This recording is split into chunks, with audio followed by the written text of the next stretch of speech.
ఇవాళ టీటీడీ పాలక మండలి సమావేశం జరగనుంది. 2024-25 వార్షిక బడ్జెట్ను పాలక మండలి ఆమోదించనుంది. 5,000 కోట్ల అంచనాతో టీటీడీ వార్షిక బడ్జెట్ ప్రవేశపెట్టనున్నారు. గత ఏడాదితో పోలిస్తే 100 కోట్లు హుండీ ఆదాయం తగ్గినట్లుగా అధికారులు వివరించారు.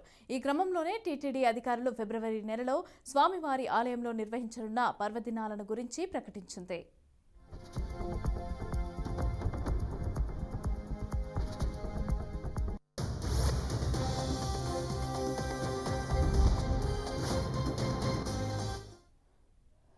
గత ఏడాదితో పోలిస్తే ఈ ఏడాది స్వామివారి హుండీ ఆదాయం 100 కోట్ల వరకు తగ్గినట్లుగా అధికారులు వివరించారు. ఫిబ్రవరి నెలలో 9వ తారీఖున శ్రీ పురంధరదాసుల ఆరాధనోత్సవం, అలాగే 10న తిరుక్కనచ్చినంబి ఉత్సవాన్ని, అలాగే 14న వసంత పంచమి, 16న రథసప్తమి, 19న తిరుక్కచ్చినంబి షాత్మోర, 20న భీష్మ ఏకాదశి, 21న కులశేఖరాల్వార్ వర్ష తిరునక్షత్రం, అలాగే 24న కుమారధార తీర్థముక్కోటి, మాఘ పౌర్ణమి, గరుడ సేవల వేడుకలను నిర్వహించేందుకు టీటీడీ అధికారులు అన్ని ఏర్పాట్లను చేసినట్లుగా ఈ కార్యక్రమాల్లో భక్తులు విశేషంగా పాల్గొనాలని అధికారులు పిలుపునిచ్చారు.